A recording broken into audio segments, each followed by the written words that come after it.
Hello, welcome back to our online class. Now we study on contextualizations. Last semester we studied about contextual theology of mission. There we focus more on the philosophical aspect and theological aspect of contextual theology. But in this semester we focus more on strategies of contextualizations. We are going to study countries by countries. I wish if we could have class in the university, I wish students to present your own country's conditions and your own country's communications of the gospel and the strategies. But because of these various conditions, we can conduct this class only in online. Therefore, first of all, I will focus contextualization in Myanmar. And what is the final one? The final one is the need to develop strategies. The need to develop strategies and methods. So what is the last hindrance? The last hindrance is the need to develop mission strategies and method. The need to develop more effective and more effective strategies and methods of mission in Myanmar. The Catholic mission came to Myanmar since 500 years ago, and Protestant mission came to Myanmar since 200 years ago. And several missionaries both from Catholic and Protestant came to Myanmar and working hard to win the Myanmar people. And they employ various mission methods to win the Myanmar Buddhists to faith in Jesus Christ, but they failed. They could make a record of sudden success only among the tribal groups who once were adherents to animism. The local mission agencies also do not gain much success in winning the Myanmar Buddhist people to Christ. Therefore, winning the Myanmar Buddhist people to Christ is still an ongoing mandate and a crucial burden for the Myanmar Christian churches and mission organizations and individual Christians. So, in these contextualizations, we are going to discuss how can we communicate the gospel effectively in the socio-cultural context of the Myanmar people. But if we focus on all their cultural belief and all the customs and all the religious teachings, it will be too vast and it will be too broad to study. Therefore, we will focus only in their belief of karma. How can we communicate the gospel to the Buddhist people of Myanmar in their belief of karma? In their belief of karma. So we have just explained the three major hindrances: doctrinal contradictions and nationalisms, and the need to develop more effective strategies. So since in the midst of all these problems, doctrinal contradictories and nationalisms, it is very hard or very difficult to develop contextual approach of missions and to communicate the gospel to the Myanmar people and to win them to Christ. So it is difficult to develop or create effective methods of mission to win them to Christ. However, what is impossible with man is possible with God. There have been the biblical examples and outside the Bible examples of presenting the gospel by using effective local customs, belief and practice in spite of facing doctrinal controversies. Paul at Areopagus Council, Mars Hill at Athens City. He communicates the gospel in the context of Greek philosophy. He built a bridge of the gospel communication from the unknown God to God Creator. And he won many people to Christ. And we have also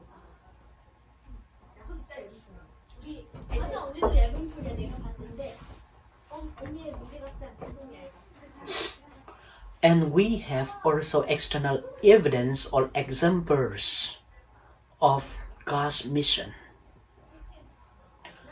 Don Richardson worked as a missionary to Tha Ceu tribes of Papua New Guinea. He presented Jesus Christ as picture to be their ultimate hope and salvation. These are the best example of worldview changing missionaries account of God. Worldview changing missionary account of God.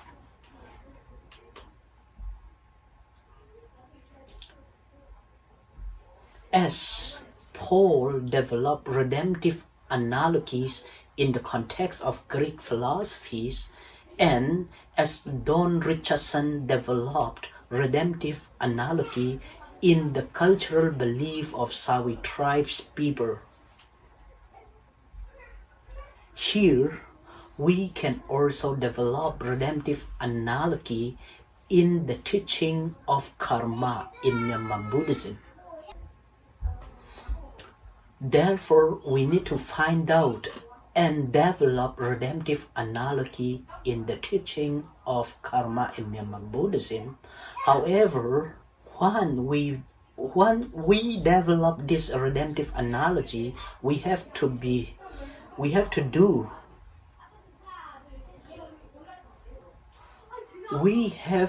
base on the Bible. The Bible should be our standard and our criteria. In another word, we are going to contextualize the gospel in the context of the teaching of karma. However, we must be faithful to the original teaching of the gospel message. So we do not compromise the teaching of the gospel with the culture or the karmic teaching of Myanmar Buddhism.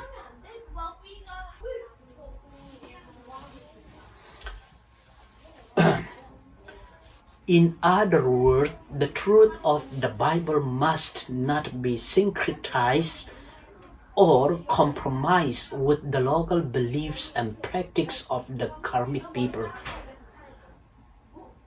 But rather, the gospel of Jesus Christ must be presented without distorting the truth of the gospel. But we must present in the spirit of the Burmese Buddhist mindset, in a way the indigenous people would most easily understand. That can be known as contextual missions or contextualization. So one question we must think of is, generally, the law of karma is contradicted to the biblical teaching of salvation by grace through faith in Jesus Christ. While the law of karma insists the ideas of cause and effects, or reaping what we sow, the gospel of Jesus Christ is grounded on the free gift of the grace of God. However, the teaching of karma in Myanmar Buddhism also has special emphasis on the good volitions or the good motive. In Pali term, we can call it sadhana. And good will, good heart, good mind, right attitudes, love, agape or metta, compassion, karuna or mercy, and sharing. All these terms and words are very important. All these terms and words are very crucial in the teaching of karma. Therefore, the gospel of Jesus also The Gospel of Jesus also has special concern on love, agape, grace, sadhana, right motive or pure motive, and kusala karma or good deeds, good work, and sharing. Therefore, it is possible and very essential to develop contextual theology and redemptive analogy from the teaching of karma, in spite of having some controversies between the doctrines of karma and the gospel. So, how can we contextualize the gospel in the teaching of karma? Number one, the kusala karma of Christ is the highest virtue and the means of salvation. In other words, the kusala karma or the good deeds of Jesus or the merit of Jesus Christ is the highest virtue and the means of salvation. Here we explain, as the Myanmar Buddhist concept of karma has been described, the most significant and remarkable fact of all about karma is the fact that karma is intimately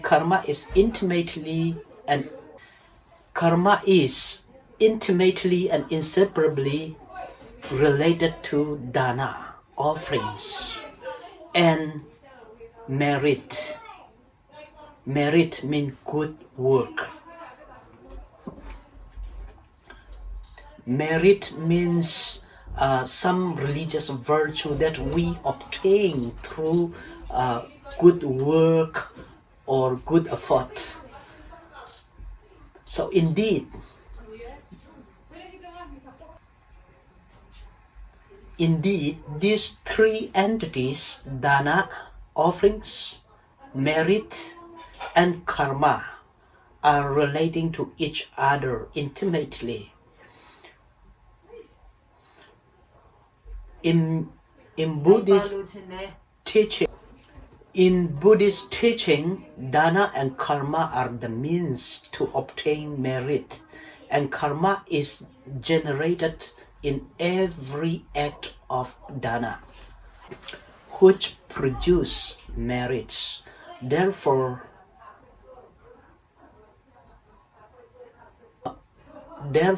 in Myanmar Buddhist view, good karma or good deeds is a means to obtain merits, and merit is believed to be the highest virtue and the means to obtain liberation or nirvana. So from the above concept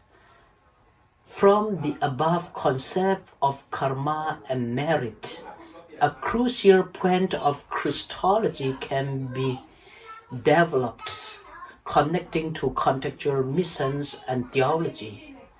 All good karma and laws are perfectly fulfilled by Jesus Christ, because Jesus Christ became incarnated in a human being born of the woman under the law, and he did more superior sacrifice than anyone has ever done. Hebrews chapter 9 verses 11 to 14 speaks of Christ's entry into the heavenly sanctuary and the superiority of Christ's sacrifice over the Levitical sacrifice. Jesus went through the heavenly tabernacle, which was perfect, superior, and was not part of creations. Jesus went through the heavenly tabernacle, which was perfect, superior, and was not part of creation or human made.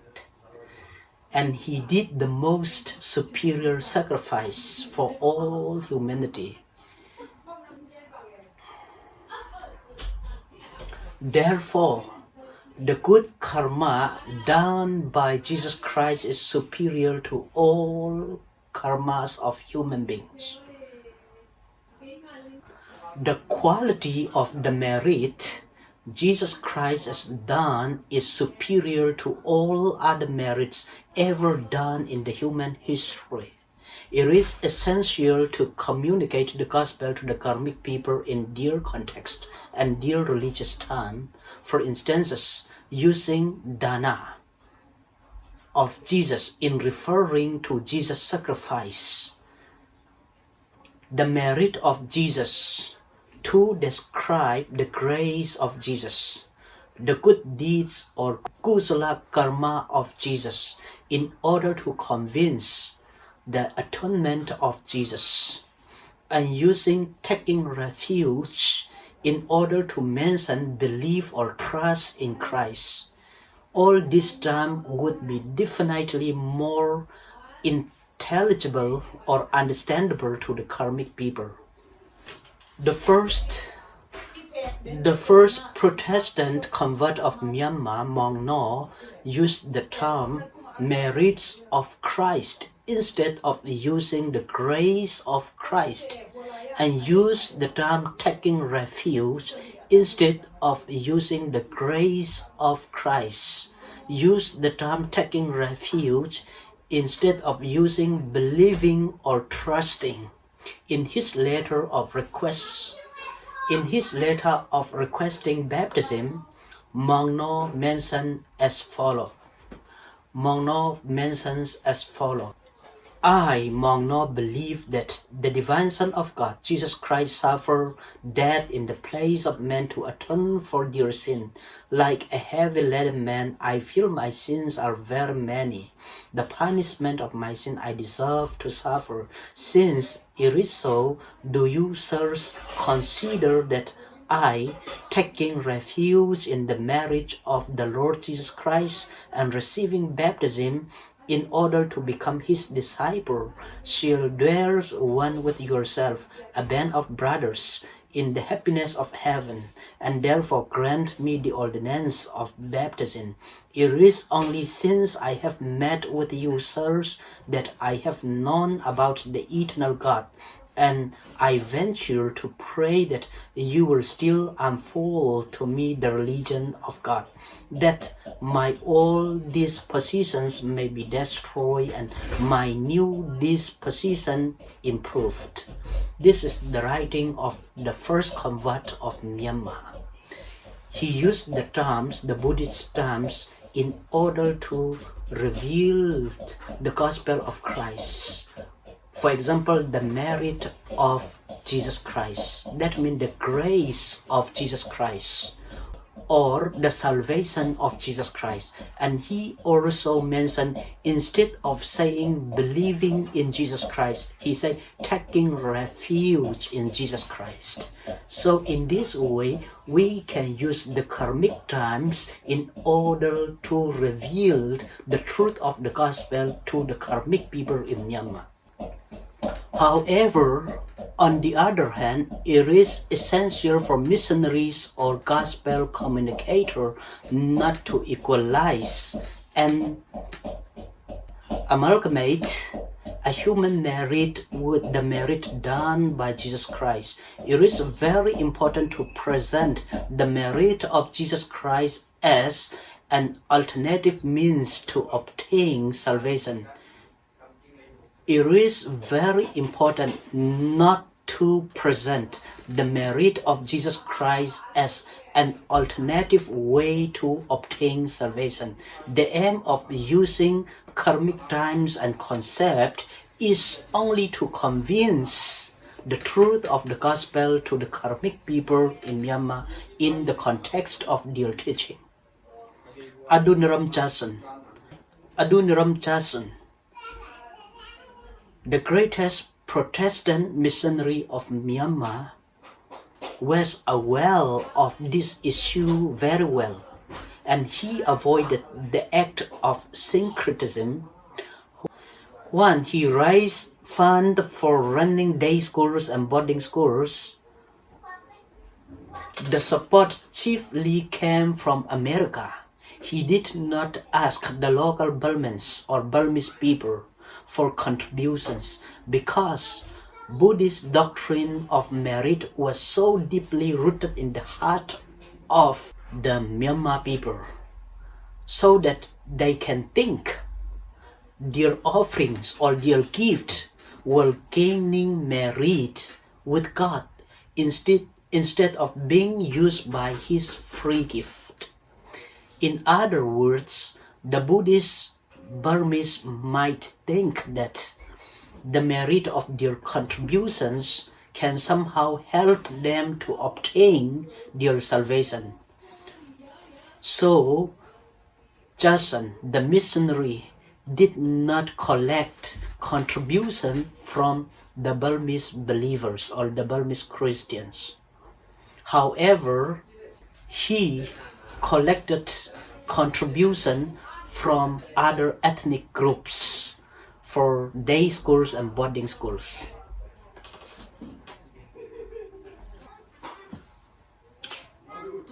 Therefore, it is essential to present the gospel of Jesus Christ's salvation in a way the Karmic people would easily understand. If a Buddhist considers a human karma and human merit to be worthy and eligible to become the means of salvation, how much more worthy is the merit of the sinless man Jesus has done for all humanity?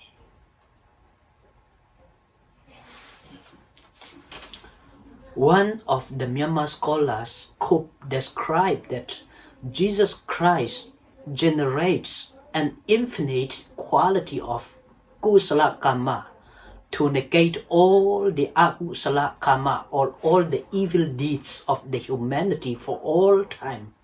And because Jesus was God's incarnate, He not only could generate sufficient kusala, but He could also transfer the merit into human beings. In fact, the kusala karma of Jesus is sufficient to obtain salvation for all people. In fact, the kusala karma of Jesus is sufficient to obtain salvation for all people of all times, as Cope described. Therefore, the saving grace of God is superior to all human merits and good deeds or kusala karma, because it has the perfect quality which cannot be earned by human merits or human efforts. The highest virtue of all virtues and the most superior merit of all merits are embodied in the person, the life, and the work of Jesus Christ. Therefore, presenting Jesus Christ as the author and the accomplishers of good karma or good deeds and merits is effective methods of contextualizations in Myanmar. And presenting Christ as the highest virtues and the means of salvation would be definitely an effective way of communicating the gospel of Jesus Christ to the Karmic people in Myanmar.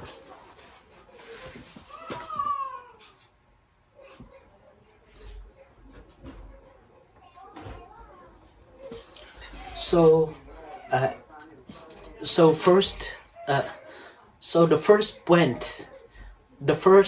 first theological point has been mentioned.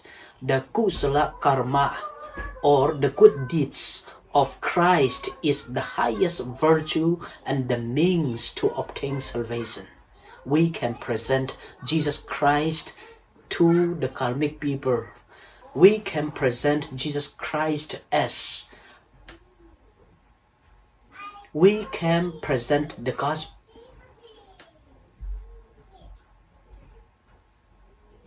In presenting the gospel of Jesus Christ to the Karmic people, the good deeds of Jesus or the kusala karma of Jesus can be presented as the highest virtues or the means to obtain salvation. In the context of karma teaching, in the context of Karmic teaching. Regarding presenting Jesus Christ in the context, regarding presenting the gospel of Jesus Christ in the social cultural context of the Karmic people of Myanmar, we already discussed one main point, and we have two more main points we will discuss in the next class. Now we stop here our class and see you in next class. God bless you all.